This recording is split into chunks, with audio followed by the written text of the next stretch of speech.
Bon, bonjour le forum. Comme certains l'ont demandé, voici un petit tutoriel en vidéo en français sur le Nanocom. Comme on vous l'a expliqué, le Nanocom est un petit outil de diagnostic. Et petit c'est le mot puisque il se loge dans la boîte à gants, proprement dans une petite sacoche. Enfin bon, ça c'est à moi, hein, mais... Et voilà la bête. Il s'agit simplement d'un écran de la taille d'un GPS tactile avec un gros connecteur tout moche.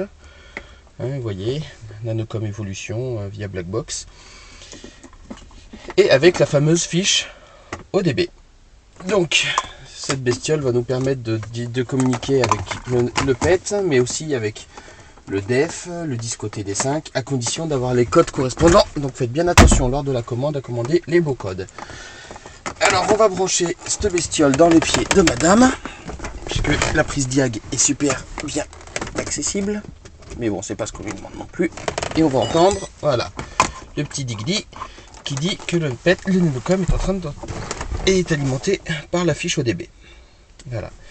Alors pour accéder à certaines fonctions, je sais que des fois le BSM doit être activé, d'autres fois non, des fois moteur tournant, d'autres fois non. On va, pour simplifier, juste pour vous montrer grosso merdo comment il fonctionne, on va se mettre uniquement BSM activé, donc sur le contact moteur éteint. Donc vous voyez le DEF, le disco 2 et notre fameux petit P38 avec une jolie photo du P38. On va cliquer dessus. Alors, on a le choix entre GEMS, Motronic, EDC. GEMS, les moteurs essence V8 avant 99. Motronic, les moteurs essence V8 après 99. EDC, le moteur de litre 5D BMW. Donc moi, je suis en Motronic. Et là, nous avons accès aux principales fonctions. Donc nous avons accès à la motorisation, l'accumulateur WABCO, donc la pompe ABS, la boîte automatique, les airbags, EAS, donc la fameuse suspension, EVAC, la climatisation, et la CC, le cross control, BECM, comme son nom l'indique. Alors, Motronic, après je ne connais pas toutes les fonctions, hein, et je ne sais pas si je vais pouvoir accéder à toutes. À chaque menu se déroule plus ou moins comme ça. Vous allez avoir plusieurs sous-menus, grosso merdo tout le temps les mêmes. Fautes, qui vous permet de lire les fautes, les défauts et les supprimer. Settings, donc qui permet d'avoir accès aux paramètres. Input, prod record c'est uniquement pour le BECM, pour le moteur. Inputs et outputs, et utility qui sont des petits accessoires pratiques. Pour le BECM, principalement utility, il y en a un qui est très pratique, pour le moteur je veux dire, qui permet ici Reset Adaptative Values, qui permet de mettre à zéro les paramètres, remettre aux paramètres d'usine, pardon, la carburation, qui permet en cas de passage du samplon au bioéthanol de recalculer l'injection par rapport au bioéthanol, par exemple. Donc outputs, qu'est-ce qu'il nous propose? Voilà, l'outputs permet de forcer certains éléments du moteur à se mettre en marche ou pas. Donc le relais de la pompe à essence, et box fan c'est le ventilateur de je ne sais plus quoi, enfin bref.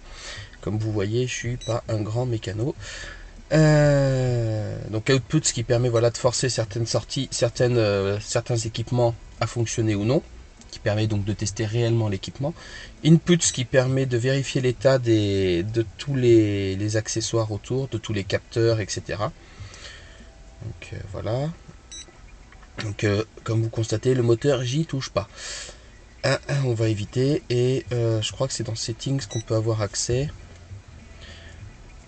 Donc à toutes les références moteurs. On peut aussi ici faire une sauvegarde de tous les paramètres moteurs, et je sais plus si c'est dans settings ou prog records qu'on peut voir théoriquement non, c'est dans prog records qu'on peut voir la puissance réelle du véhicule, comme l'a si bien indiqué notre ami Momo.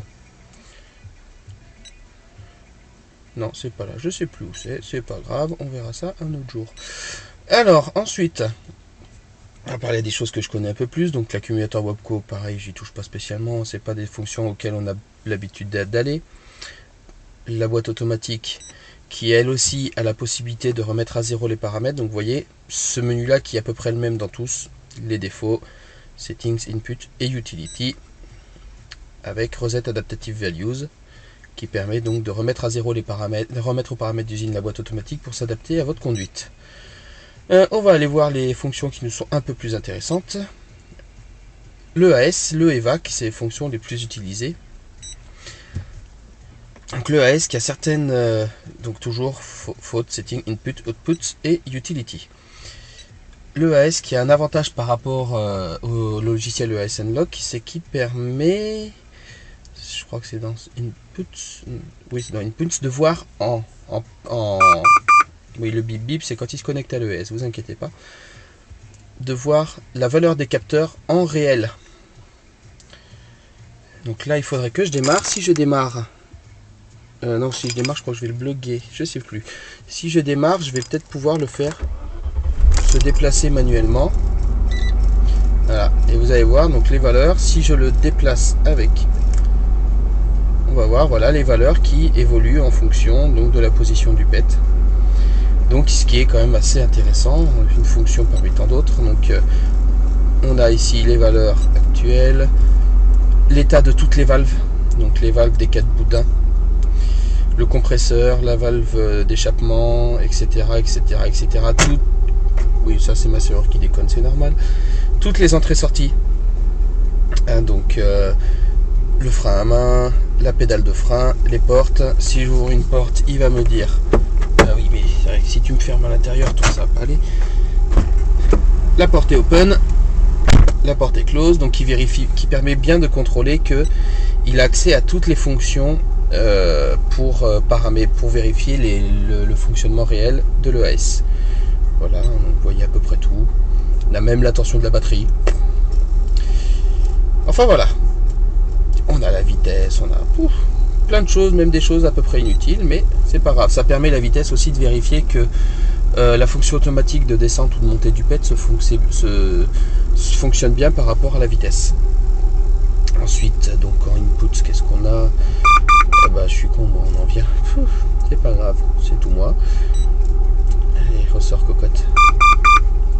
Oui, à chaque fois qu'il se connecte à le CU de AS, il fait bip bip bip. Hein. C'est chiant, mais c'est comme ça. Donc là, la partie input permet de paramétrer les différentes hauteurs quand on change les capteurs, entre autres, ou qu'on veut modifier nos hauteurs de suspension. Donc on a la valeur réelle actuelle et la valeur enregistrée. Et si une fois que vous vous mettez dans une position quelconque, vous voulez changer après la valeur, il suffit après d'appuyer sur Stored et de lui changer la valeur.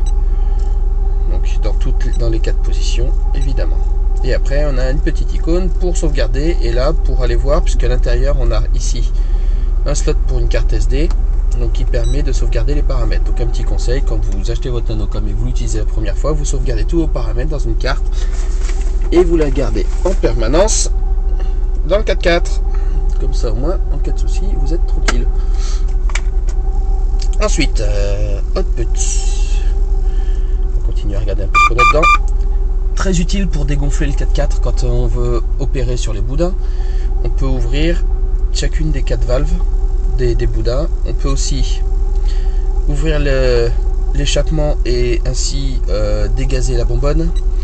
Et on peut démarrer ou éteindre manuellement. Oh, tais-toi, toi. Démarrer ou éteindre manuellement la pompe. J'ai touché encore moi. Donc démarrer ou éteindre manuellement le compresseur. Ouais, désolé, votre moniteur il est pas terrible, il fait un peu tout en même temps, c'est pas grave. Et dans Utility, qu'est-ce qu'on a? Je me rappelle plus. Oui, ça permet Deflate System. Chez moi, elle a jamais bien fonctionné, mais ça c'est pas grave, ça permet de dégonfler de dépressuriser les boudins. Send to High, Send to Standard, Send to Access pour passer aux différentes hauteurs. Et ça, je vous avoue que je sais pas. Oui, si. iGlock et Transport Lock, je crois que ça permet de modifier les paramètres pour pouvoir passer aux hauteurs maximum et minimales. Ensuite, EVAC, qui va vous nous montrer encore une petite fonction pratique, qui doit être dans Utility. Très pratique pour beaucoup. Allez, vas-y, tourne, pépette.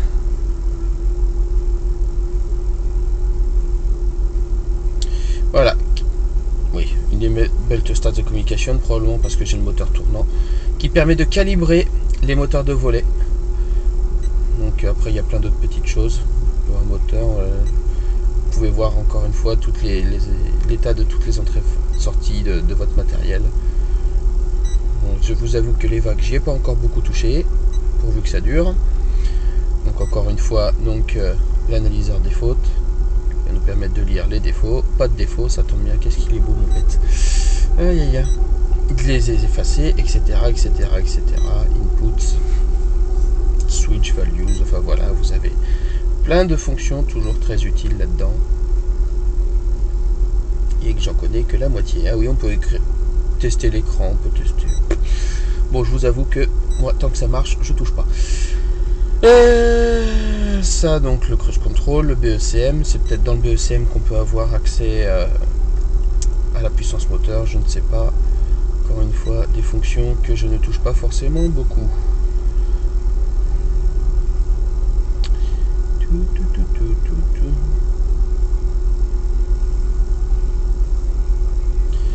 Odomètre, Z-Service. Ah, on peut désarmer je ne sais quoi avec le code OK. Je vous avoue qu'il y a des trucs auxquels je suis un peu étranger. En tout cas, je connais grosso merdo les fonctions du truc, mais il y a un moment, il va falloir que vous découvriez tout seul comme des grands. Il nous reste encore, voilà. Ah, voilà. Ici, on peut avoir accès à toutes les fonctions. Mirrors, c'est les rétroviseurs, les vitres électriques, les lights. Donc on peut, en choisissant ces fonctions, on peut vérifier si en appuyant sur le bouton pour lever la vitre, il reçoit bien l'info, et si en appuyant sur si en le forçant lui à demander au moteur de vitre de démarrer, si le moteur démarre bien, qui permet de fonctionner, de tester le bouton d'un côté et le moteur de l'autre pour tous les équipements électriques. Donc même les sièges, enfin là je crois qu'on n'y aura pas accès étant donné qu'il n'a pas pu communiquer, mais vous voyez, on peut voilà, enfin bon, ça sert à rien que je précise, hein, on peut tout faire, on peut presque tout faire avec cet engin. Donc voilà, je crois que j'ai fait à peu près le tour. Il me reste plus qu'un seul conseil à vous donner, très important, je ne sais pas si c'est le cas sur le P38, ça l'a été sur d'autres véhicules. Toujours éteindre le nanocom, puis couper le contact, et une fois seulement que ça c'est fait, on débranche, parce que il y a des personnes qui ont eu des soucis sur d'autres véhicules ou à ne pas faire cette manip dans cet ordre là, ils ont débranché directement ici et que ça a fait cramer le fusible du BECM, ce qui peut être fort gênant avec le risque de perdre une quelconque mémoire. Moi c'est un truc, ça m'intéresse pas. Donc voilà, j'espère que j'ai été assez concis pour vous, que la découverte du nanocom a été aisée, et maintenant amusez-vous bien.